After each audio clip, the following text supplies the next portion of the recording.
Ipinagkibit-balikat lang ni Vice President Jejomar Binay ang pagpapakita ni Senator Alan Peter Cayetano ng ilang litrato nila habang nasa ekta-ektaryang lupain sa Rosario, Batangas. Pero si Senator Cayetano ngayon pa lang naniniwalang may maikakaso na sila laban sa Vice Presidente. May report si Claire Delfin.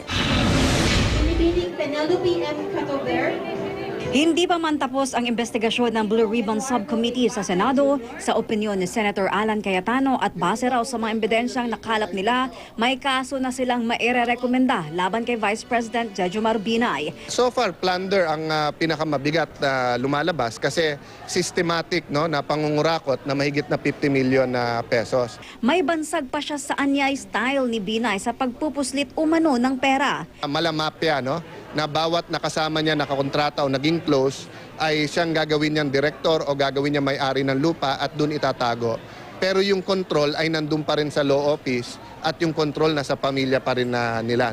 May plunder complaint nang nakasampa sa ombudsman laban kay Binay kaugnay sa kontrobersyal na pagpapatayo ng Makati City Hall Building 2. Sinabi ni Cayetano, makatutulong daw sa ombudsman anuman ang resulta ng investigasyon ng Senate Blue Ribbon Subcommittee.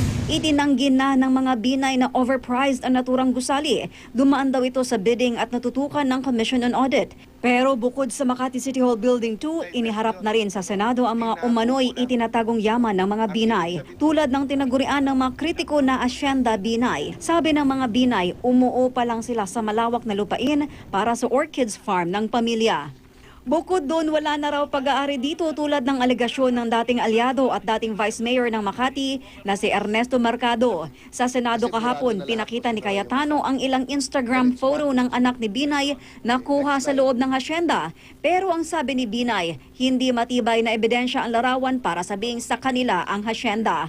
Hindi pa ho nasisiyahan sa pagsisinungaling, paninira sa akin may bahay. Pati ba naman yung bunso kong anak, sinakasama pa sa ganito usapan. Bakit? Ano naman ang masama ng mapagpalitrato? Yung place na yon, meron naman ng leasehold doon, yun naman tumatanggap ng bisita, may-ari yun. So, evidence ba ho yun? Pag nagpalitrato ka sa isang lugar at sinabi mo in this place, ikaw na may-ari, yun naman siguro evidence ng ownership yun. Wala pa raw pinal na desisyon ng Vice President kung sisipot siya sa Senate hearing sa November 6. Tuloy lang daw sa trabaho si Binay sa ngayon. Unti-unti na nga raw niyang nabubuo ang line-up niya para sa 2016. Ilan nga raw sa kinukonsidera niya sa senador, sina Congressman Sherwin Gatchalian, Senator Tito Soto at Dito Atienza. Claire Delfin, GMA News.